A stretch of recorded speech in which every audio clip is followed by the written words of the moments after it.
Hi, everybody. It's Jill here with Illuminating Women. And tonight we're having a discussion about The Body Keeps the Score, the book from Bessel van der Volk. And tonight we have one of our Illuminating sisters that's been Illuminating Woman of the Year for a reason. This beautiful lady here, this is Brenda Reiss, who is speaking to us tonight about trauma and forgiveness, because she is considered the forgiveness coach. So Brenda, thank you for coming to this place this evening and sharing. Please share with us tonight and give us some good tips and tools. Great. Thanks, Jill.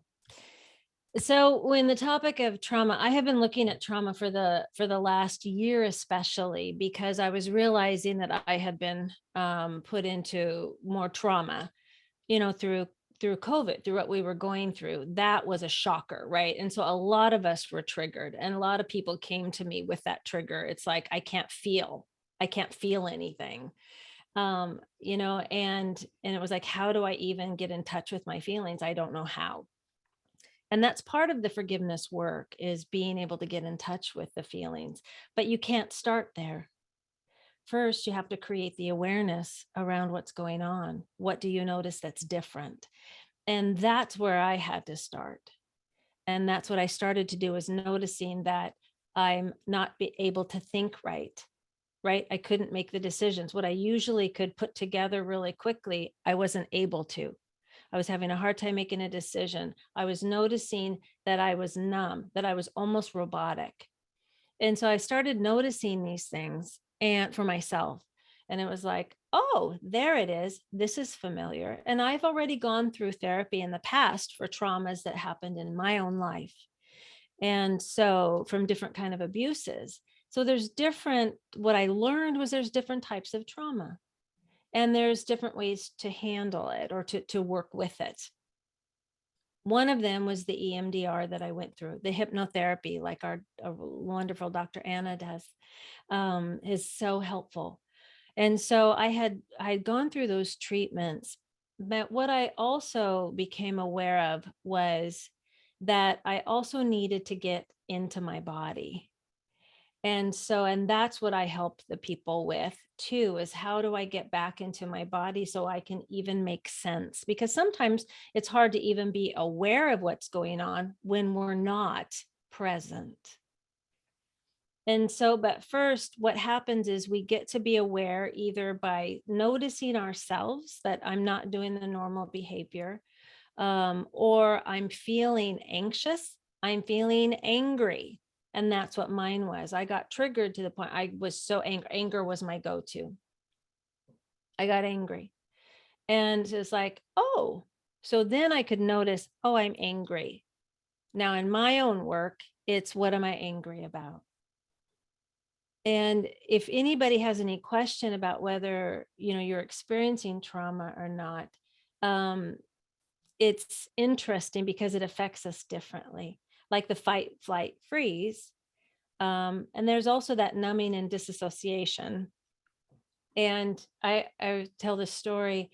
It was interesting. I didn't think that I had trauma, right? That was part of my deal. It's like, I haven't had anything super major in my life. It's like I don't have that. And then when I got together with my current husband, I'd been married a few times before. And so I'm kind of an expert in that. But we were only dating a couple months, and we were at the mall, and he goes, hey, why don't we come into this jewelry store? It's like, sure. He goes, I know the owner and stuff like that. So he goes right over, and he goes over to the wedding ring counter, and he goes, what ring would you like? And it was so interesting because it was at that moment I went totally numb. I could feel it from my toes on up. I mean, I went numb. I couldn't breathe. And I looked and I said, I gotta go. And I just walked right out. And then later, it's like, he didn't know. I didn't even know what happened. And then later, it was like, when my feeling came back, it was, don't touch me, don't talk to me. I'm not safe. I think I had trauma. Right. And it was interesting, this response. And then all of a sudden it started making sense. I don't like surprises. Right. And that whenever anything happens, it's like, I thought it was really good that I thought, oh, whenever a crisis happened, I could just handle it and then I'd fall apart later. Doesn't everybody do that? Well, maybe if you've had some trauma in your life. So it was really valuable to start piecing this together and then get the help that I needed. Now, in this piece of it, where I was going through being traumatized or through my traumatic experience last year with my husband and the diagnosis and the response that I was getting, I felt bad for how I behaved. And I think that happens with a lot of us. When we're in a space where we're not present, we make some bad decisions, bad choices, or choices that we wouldn't normally make, or we say things we wouldn't normally do. And that's where, in the forgiveness work, I was able to call on my tools to be able to realize the shame or guilt that I was feeling. I'm not a bad person for what I did, but I sure do need to acknowledge it. I need to become aware of it. And then I need to go to that person and say, I am sorry for my behavior, not for who I am. So, because it's important to specify the shame and the guilt.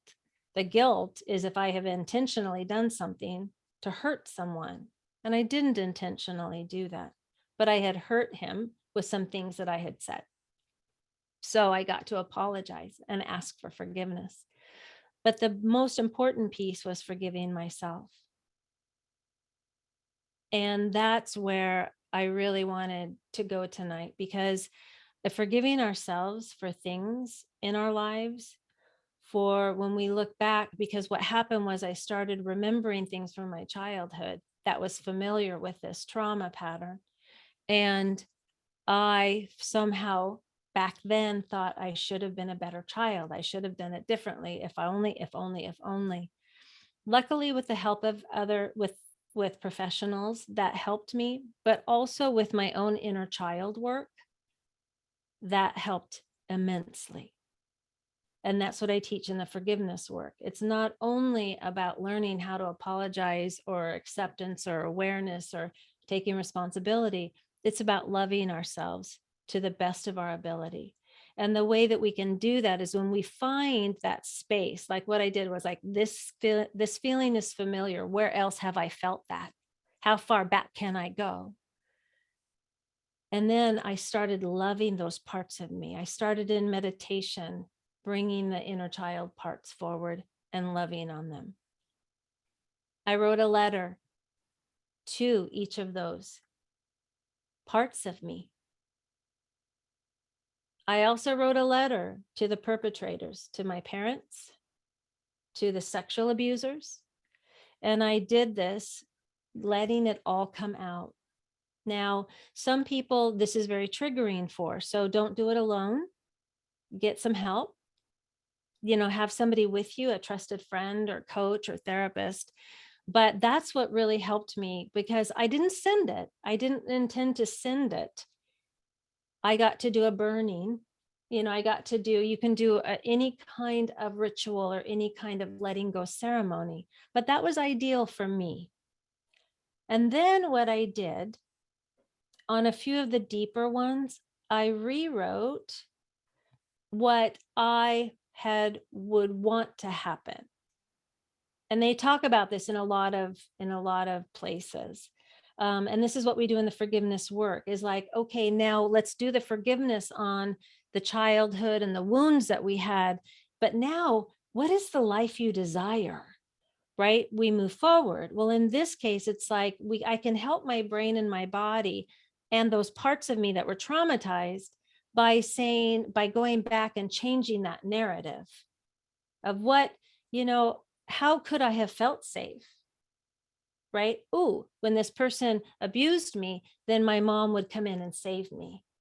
And that was super valuable, was to be able to write a letter saying everything I wanted to say to these people, and then writing that change of narrative, if that makes sense. And how, because I noticed an immediate change in my body.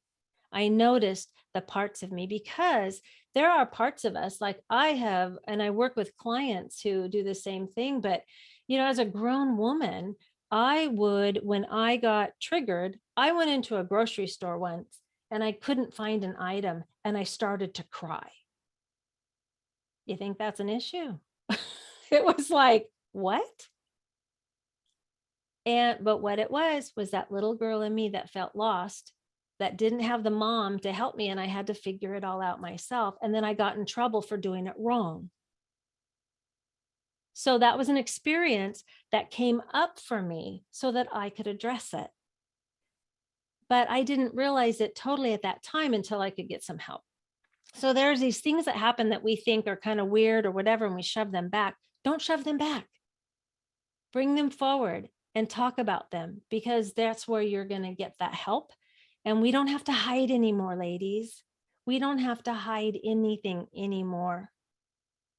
We don't have to take care of more people because we don't feel good enough. We don't have to prove ourselves at all.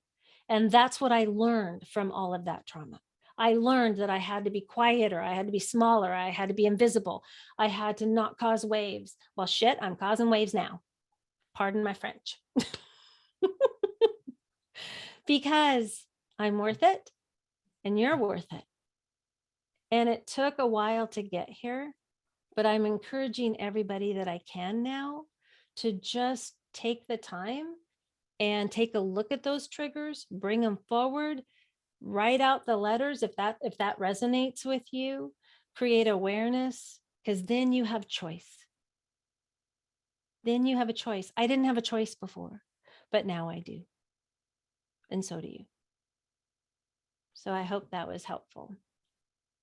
Oh, yes.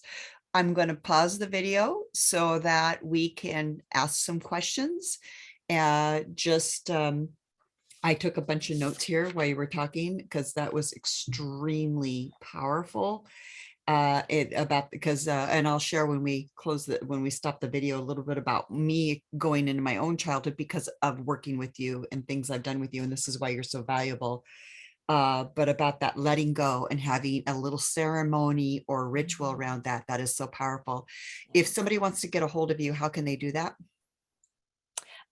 They can do that. You can do that through Facebook or Instagram if they want to, through Brenda Reiss, or you guys can call me, or Spell that out for everybody. Spell that out. Brenda Reiss, Reiss. So it's Brenda. You can also email me at brenda@brendareisscoaching.com. Could you put a link in the chat? Yeah. We'll do that. All right. I'm going to pause this and we're going to talk, and then we'll come back with our next speaker, Sharon. So now we are ready for our second speaker, and this is Sharon Huckaberry, who this woman, I tell you, does windows, toilets, everything else. Boy, I tell you, I joke about that because she's just a Jane of all trades. And not only has she been in health and wellness, she's a mother, she's a grandmother, as Brenda is a mother and a grandmother, and has had a lot of life experiences and working with a lot of women in trauma and other people in trauma. And she does a full gamut of ways, not just one, but a lot of mobilities to help a person within that. And because she's had her own, just like a lot of us, our own experiences. And, just like Brenda said, we don't, not to compare ourselves with others, that, Jennifer brought that out in our little discussion, and to understand how to heal and allow those angst to come out. Well, Sharon comes from it with a very deep, rich, holistic view. And she's going to share a little bit of her own story and share a little bit about her own experience in working with people and what tips and tools you can learn from her, because this lady is phenomenal businesswoman. She lights my world up. She's like a deep soul sister, and she lives in North Bend. She owns Twin Peaks Nutrition Center, does Zumba and moves our bodies. I told you she's a Jane of all trades. She can windows, toilets, and everything. But anyway, Sharon, welcome to this place, and just let it, go ahead and teach us and share with us tonight. Thank you. And you say jack of all trades. Really, a healer just finds what makes them well and then shares it with others, right? Amen. So that tells you, if I'm a jack of all trades, I have a whole lot of shit going on. So Uh, and the first thing I want to springboard off of tonight is what Jennifer said about not comparing traumas. And trauma is about interpretation from whatever place that you were that the trauma occurred. Okay? So let me give you a little example. There's two girls sitting at a dinner table, and the mother says, if you finish your dinner, you get dessert. Okay, so we have an 8-year-old and a 10-year-old. And the 10-year-old scarfs down the dinner and gets the dessert. Okay? And the 8-year-old picks and doesn't finish the dinner and doesn't get dessert. Okay? And the 8-year-old decides that the mother loves the 10-year-old more than herself. Okay, so that was a traumatic event, very, in our eyes, very minor, but the interpretation as an 8-year-old child ended up being a traumatic event. So from the time she's 8 until her adulthood, she always believed Mama loves the older sister more than me. So oftentimes we equate trauma with blame. And it's not always so. Sometimes trauma is interpretation. And I think that's very vital because in our day and age, trauma is now the new, it's the new caveat, the new word. You know, we have trauma this and trauma that. And then you might think to someone in comparison, like Jennifer said, well, that wasn't traumatic. She just didn't get dessert, right? But the fact is, as an 8-year-old, it was very traumatic. So that boils down to a word of grace. We give each other grace and ourselves grace for interpretation of life events. Now, in my own life, I tell you, I think God kind of messed up because I think he kind of dumped the trauma a lot into my dumpster. I think he overlooked somebody because at times I feel like I've gotten more than my fair share. And so when I say that, what I began to do is disassociate. Pollyanna. So I got very involved in fundamentalism. That was my medicine. If I could spiritually bypass trauma, then somehow it seemed better, but it never gave me opportunity to work through, like Brenda said. And I'm finding in my own body that it's vital to learn the messages, the whatever it is for your own body. For me, when I'm experiencing trauma, I begin to tremble. Okay? I sit in my body and I know I might even not even realize the conversation, and I begin to tremble. Why in the world am I trembling? It's trauma, and it's a signal to my body to go back and be curious. And I like the word curious because it helps us to look at possibilities instead of looking at blame. And I'm not saying that people don't need to be blamed for their bullshit and the things they did, but when you're curious, it opens up doors. And I want to share a little story with you. So I go to parades, okay? Parades are happy events. And the sirens come and I began to cry. Like, this is embarrassing. I'm just dripping with tears. Like, why? And I'm not understanding. And it's been something that occurs in my life for years. And I was always curious about it. And so one day after a parade that I'd been crying at, I happened to get a call from my mom. And we get talking and she goes, "How you doing?" I said, "Well, it's so weird, Mom. Every time I go to a parade and I hear a siren, I start to cry." And she says to me, "Sharon, didn't I ever tell you about your birth?" And I said, "Well, no, I knew I was born prematurely." She goes, "No, I fell down a flight of stairs and they ended up having to call 911. The sirens blare pick me up, blare all the way to the hospital. So in Labitha, you understand, in utero, I had acquired trauma. This sound of a siren, even in utero, triggered this event. Once I knew what the trauma was, that never happened again. I never cried at a parade, thank God. But what I'm trying to say is our body communicates to us, and if we take the time to hold curiosity about the response, the healing comes. As women, we're very strong, resilient, we're entrepreneurial. Look at all these women on there. So we learn to overcome, not give time to understanding what's going on. When I meet with my counselor now, we're talking chit chat, and all of a sudden she says something and I begin to tremble, literally inside, and I know my body just told me something. So I say to her, I take a deep breath, and Brenda, I've worked with you. The same thing happened. You're like, oh, and she was very intuitive. She would say, okay, let's take a breath. Let's look at this. So my encouragement is to you is not to give credence to what you think is valid or not valid as far as a happening. I mean, a child not giving an ice cream cone is not a big deal, right? But in a childhood mind, it is. So by, like Jennifer said, by weighing that, oh, that's stupid, I need to just get over that. No, you need to give credence to it. You need to take the time to process it.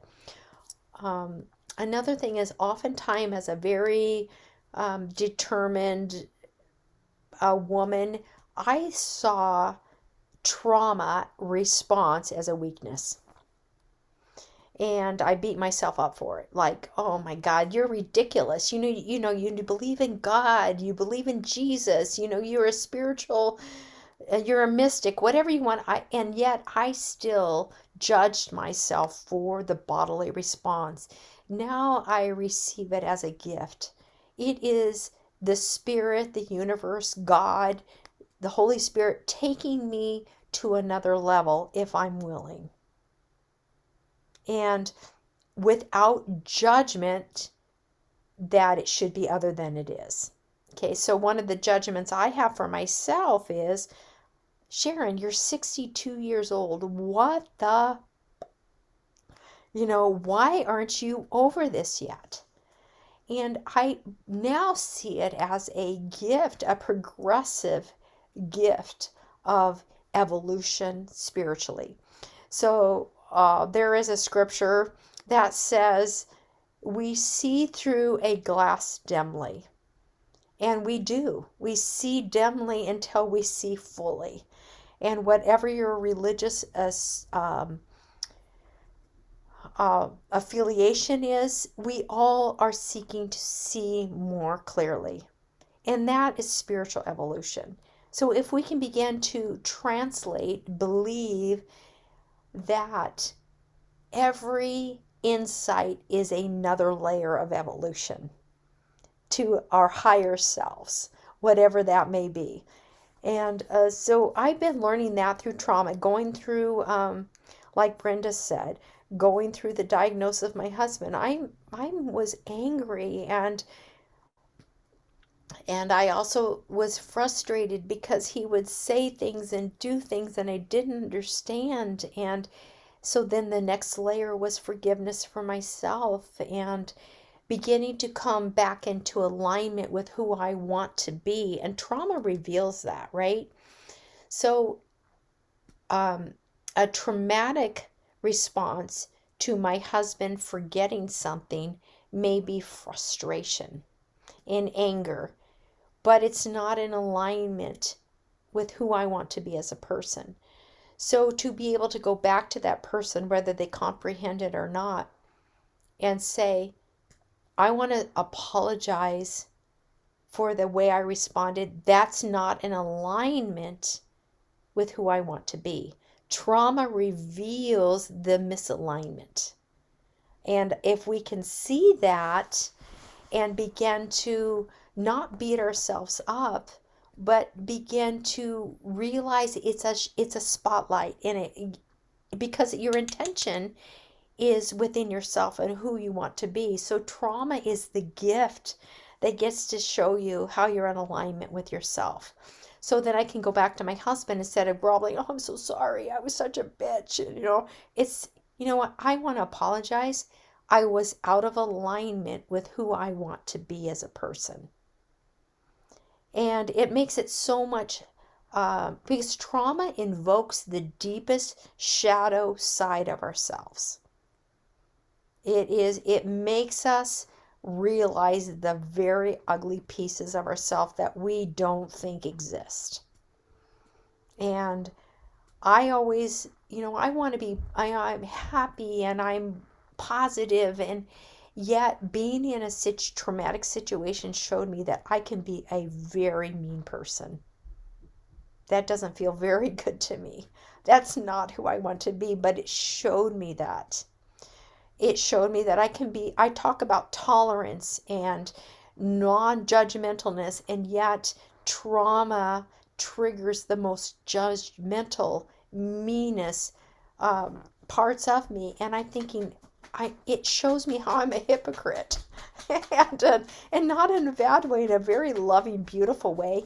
And it gets me to realize that I need to take steps toward dealing with trauma. So in my own practice, I use hypnotherapy, I use the healing codes, I use stone therapy, different ways to help people actually have confidence to acknowledge their trauma. And then deal with the trauma without guilt and shame. So I think that's probably, in my mind and from my point of view, the biggest challenge is not to negate our feelings and not feel shameful, yet not to over exaggerate. Yes, a child that interprets that he didn't get an ice cream cone at 8 is traumatic. But a child that has this shit beat out of them when they're 10 years old is a lot more traumatic, right? But, in the end, is there judgment that one is better than the other? We judge ourselves a lot. So giving credence to, and then, so in my practice, I know they talk about EDMR, and there was the book, it was The Body Speaks, but there was then you talked about The Body Keeps Score. There's another book. So I read the wrong book. But they're a lot along the same lines, right? And the body does keep score. And if we were to take the opportunity to see illness, weakness, like Brenda mentioned, that the brain tumor was anger, right? Oftentimes, liver is it. You got to look at anger, right? You've got to look at emotions, because the body does keep score. I get my weakness is I get a lot of tension between my shoulder blades. And well, it's just carrying the weight. It's trying to figure things out. It's trying to be the problem solver. And as soon as I recognize my shoulders getting tight and my shoulder blades just, literally aching with deep-seated pain, okay, what am I trying to figure out that I can't figure out? So it's my communication. As soon as I take a deep breath and this is out of my hands, I can feel the relief in my body. Another weakness in my life is I get this very, very deep, deep pain in my right arm. And for years I thought it was like I was having a heart attack. So I've had every heart test, and I do have a heart condition, but this is not what it is. And when I feel that, I know my body's telling me I'm out of alignment with who I want to be. So in my situation, my arm pain is directly related to feeling bitter toward my situation. I don't want to be a caretaker anymore. I've raised 9 kids. I took care of my mother-in-law for 9 years or 8 years. I don't want to be a caretaker anymore. And my arm, when I hear that, my arm begins to ache and I feel like, oh my God, I'm going to have a heart attack. But it's like giving myself grace that I don't want to be a caretaker. That's okay. I I took care of an ill son for 10 years with cancer. I I'm tired of caretaking, and God, how could you do this to me again? In that my arm aches and I think, "Oh my God, you're talking to me. How can I change the narrative? How can I nurture myself? How can I be aware of how I'm neglecting myself in this caretaking role?" So that's my messenger right now, and I embrace it. I'm so thankful now that my arm begins to ache because it's an indicator that I'm out of alignment with my self-care. So the body does speak. It's such a beautiful thing. And I will say this, with people that have suffered with cancer or long-term illness, it's not punishment.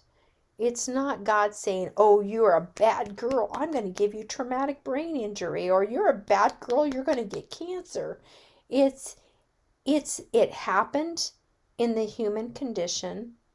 So now how can I be more aware to use this message to be more in alignment with who my authentic self is?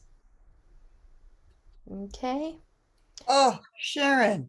Oh Yeah. my word. I'm sitting there looking, because of the book. I know everybody's just like applauding. We're going to pause here in a minute for people to have our conversation because it's, letting go of that past. I love how looking at the judgment is more of a gift in that I want to be in alignment, and yet still holding true in our own boundaries. I love that. And how listening to our bodies, because chapter 16 in his book is learning to inhabit your body through yoga. And this is why I'm again glad Jennifer's on this call, because of the body work she's done and her experiences. But even your personal and how you witnessed in the work that you've done with other women and other people, their own pain and their own struggle, and to let that go, to that trauma. What was I wrote down here? Trauma is an interpretation, and every insight for a higher evolution. Whoa, yeah. How can we get to a higher evolution? So Sharon, if people wanted to find you, how can they find you? And then I'm going to pause and I'll have our conversation before we go to Dr. Anna. Well, I'm so excited about my next phase of my journey, and there's a lot of transitions going on, but I've been coaching, and I use hypnotherapy. I've kind of developed my own little system of helping people work through trauma. And then I just completed another coaching program, so I have an official certification. Woohoo! Yeah, We're I all was like, celebrating. yeah, I was like a nutrition and wellness consultant. I'm a herbalist. I'm a Reiki master and all this kind of thing. But just for my own well-being, and I'm kind of proud of myself because I started the certification back in October, and through COVID and everything, I was able to complete it. So I'm super excited. And whether that means anything, I don't really care. I'm not. But how can people find you? So it's SharonHockenbury.com. And I Spell am it out. build Spell it that out. more. Oh God, you're asking me to spell my own name. Yes, I am. Sharon, Sharon, and Hockenbury, and I will put it in the chat.com. And in my next phase of life, as my husband, whatever life holds for him, I am going to work more towards stepping out of the retail market and moving more toward coaching with the emphasis on anxiety and helping women overcome anxiety. So Sharon Hockenbury will be my new focus now. It's instead of Twin Peaks Nutrition and Wellness, and even maybe I think there's a lot of women in my and Brenda's, where women tend to be, in my judgment, more conscientious about their health and well-being. And so they end up having to deal with spouses that may not have been so conscientious, and it is what it is. And no judgment there. I came home today and my husband had been to Snoqualmie to the ice cream shop, and when I walked in the door, he was eating more ice cream. So I could have like flipped my lid, like, what are you doing? You're pre-diabetic, you're dementia, blah blah. I just like, hey, how was it? It's not, I'm learning that it's not my problem. And I hope it was good for you. And and then there's a little flange of, oh, I don't want to be wiping your ass, I'm to be quite honest, in 5 years because you don't take care of yourself. But that's a judgment, and it's a presumption, right? Instead, if I check back in with myself and say, what is it that I need, and honor that, everything else will fall into place. Everything else will fall in place. Okay, we're going to pause so we can have a private conversation here. People can ask Sharon some questions.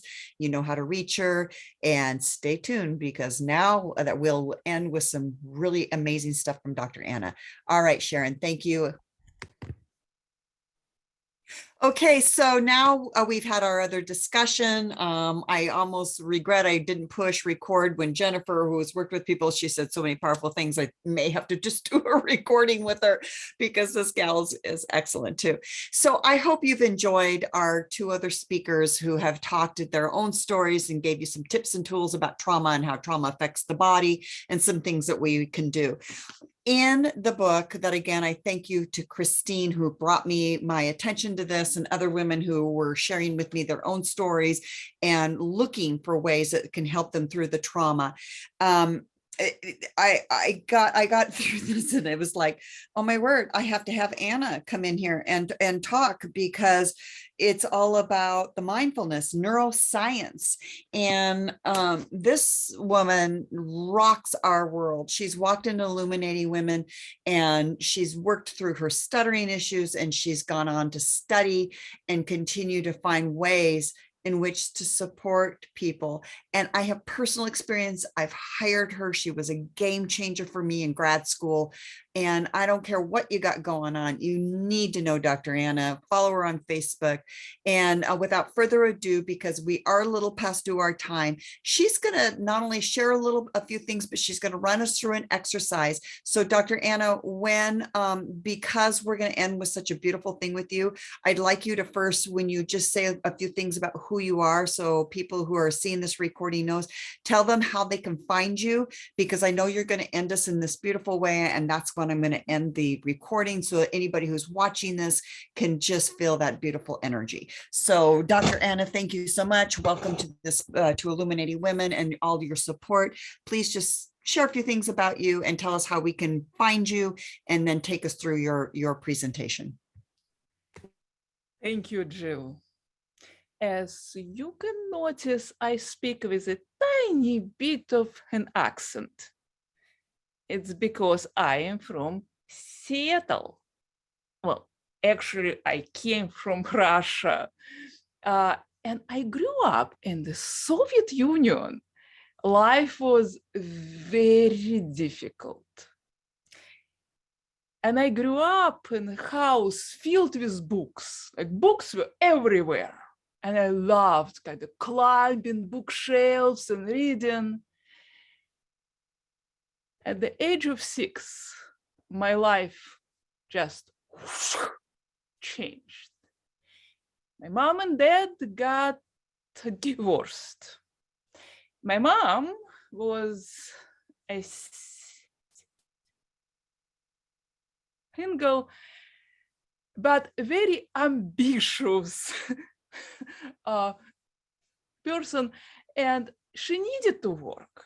She did not have anybody, no relatives, and I guess she didn't want to ask my father's family. So she made a tough choice. She placed me into a boarding school. When you think of a boarding school, you probably think something very rich, prestigious. School when children learn how to succeed, how to excel.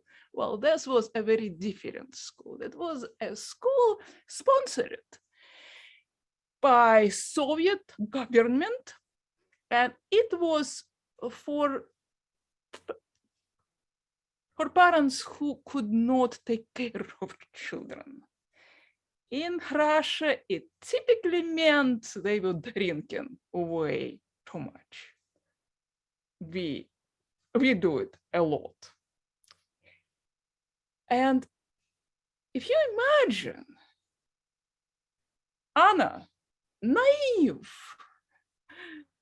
believing in goodness and people, loving animals, and with my head in books. Like I was constantly thinking about the last book I read, and all of a sudden, at the age of 6, I am in this dormitory, and there was girls, and I don't know how it started, but a girl beat me up. Every time I hear beaten by a girl, I don't laugh because it was scary. It was terrifying. Brenda and Sharon talked that it's not the event. Now, looking back after all this work that I've done, I can see she was a child. The other girl was a child. And there was really not, she punched me, pulled my hair, sit on top of me and kind of pounced at me. But it was if a teacher saw it, they say, oh, children are fighting. So from the outside, it was not that big, just a fight. But to me, what it meant to me, because I grew up in totally different environment. I grew up believing everybody is good. And if I am good, if I am kind, that everybody is going to be also kind, right? And this violence shook me to my core. And years in this school with children who were abused at homes, who were also going through trauma. So this with very little adults guidance. So this was compound trauma, which is not only trauma, but it keeps building and building and building. So for many, many years, not only I stuttered so badly that I couldn't even say my name, but I felt the terror, the tension, this shaking on the inside, trembling every time I would walk into a group, even if people were really, really nice.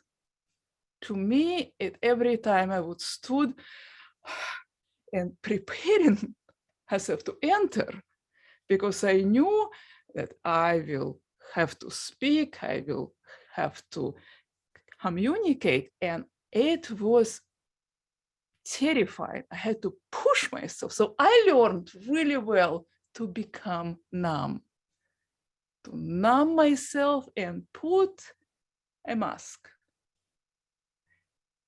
And I am grateful that when I moved to America my life became so painful, because now I also had this English, this different language, and stuttering, and fear of speaking, and fear of people, and all the trauma of changing everything, of moving to a different country. And I was spiraling into despair for years and years. I was just holding myself down until I broke down, and I thought I need help.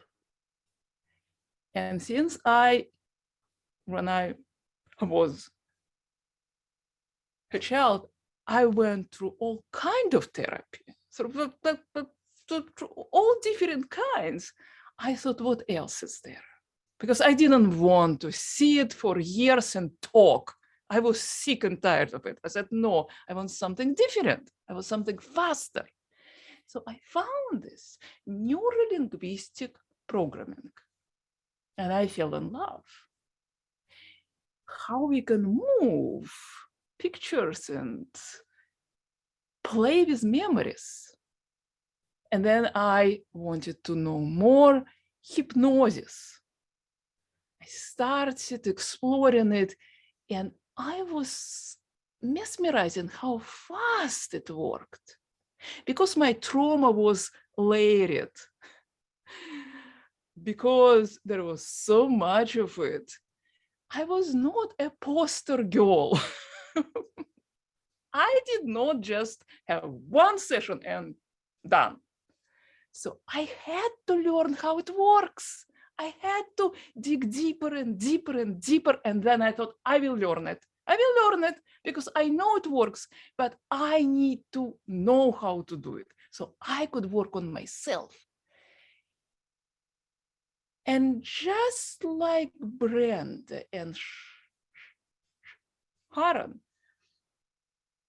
I finally understood that I was working up there. I was working with my brain, but there was so much stored in my body.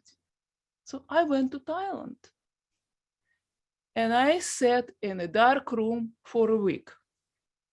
No light, no talking, no cell phones, just complete darkness. So you could wave your hand like this and you don't see it for a week, eating very minuscule amounts of food and chewing for hours. It was the most bizarre experience. But I do remember when I stepped out of this dark room and the moon was shining so bright. I never saw moon like this. I still love moon. So this full moon all of a sudden appeared to me in its beauty. And I realized it's something so interesting. I felt my body. I took deep breaths and I felt this breath going in my body. Even though I did all the trauma work, but because I never addressed my body, because I never visited it, I was always up there. I still, all the improvements that I had, they were up there. But for the first time, I thought, oh, I have my body. It's alive. It's alive. Like Frankenstein, it's alive. So I felt like this. I was like smelling and tasting and seeing and hearing. It was like coming to life. And I thought I had to go into the darkness to awaken to my light. So I started studying practices of this beautiful, very ancient system of the Qigong and Taoist energy alchemy. And we are not going to go into the whole thing, but one tool I want to share with you, because I share it with everybody. And it's so simple, It's very simple, but it takes time until you really start doing it. Because at first, when I started doing it at first, I was doing it up here. And we will do just a little bit of it. But the key is to start visiting with your body, with love. So imagine you have a friend with whom you had some disagreement and you did not talk for many years. You had some grudge and you finally decided to come and visit, and you finally decided to talk. But how you're going to talk without triggering old stories, without triggering old grudges and arguments? How are you going to talk? Let's imagine that you come and you decide that you're going to stay in love. No matter what you see, no matter what they will say, you will listen, you will see, you will feel, but you will do it all in love, in this energy of love. So I invite you to start thinking about love. And I know often I tell clients, imagine a person you love. And a lot of time people say, and then I say, if you have a dog or a cat, this will work. Or if you have a place that is very dear to you. And there is some magic that we have. And magic is in our eyes.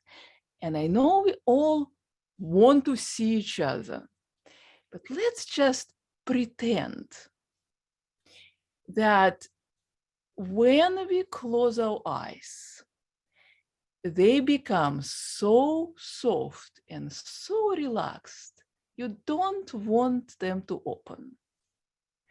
So let's take a deep breath and let it out slowly. And if you don't want to completely close your eyes, you can just kind of make them like curtains going down. So you cut the input from outside and can be in your inner vision. And imagine that you're looking at a person you love unconditionally. Or you are looking at your dog or your cat. Or you are looking at your child when this child was just a baby. So whatever works for you, if you could imagine this love as essence, energy, what it would look like. And notice that when we are looking with our inner eyes to a person we love, or our dog or cat, this love energy, this heart energy is flowing out. And if you put your hands on your heart and notice that you have your heart, it's real, it's in your body, you do not have to imagine it, it's real. You can listen to it, you can look into it. And then imagine that you can take this energy that you're putting out, the same energy, and reverse it and smile it into your eyes. And imagine your eyes shining, radiating with love. If your eyes were like lanterns, sunshine, source of light, if you look at a person who loves you, you can see their eyes shining with light. And this is real. This energy is very, very real. You can feel it. And now, with your smiling eyes, with this loving energy. Look into your brain and smile into your brain and say, hi, brain. So good to have you. Hello, brain. Thank you, brain. Thank you for being there. And just roll your eyes inside your brain, left brain, right brain, and see all your neurons lighting up and smiling at you and saying, hi, hello, we are up there. Good that you noticed us.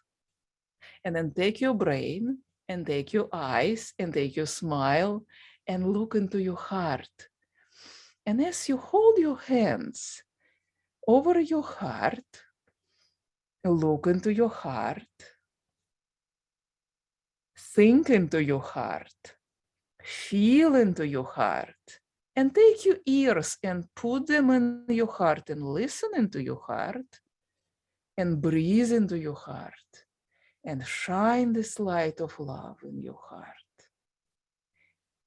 Shine, imagine that you are stepping away with all your ego, with all your thoughts, with all your beliefs, and you're becoming a channel for love.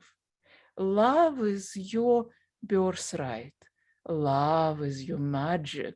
Love is the most powerful healing force. And when trauma happens to us, what children often do, they disconnect from love. They decide they do not deserve love. So now I'm here to tell you that you deserve it because you are a child of the universe. And if you want to think like this, a child of God, you have this divinity in you. You have this divine spark of love.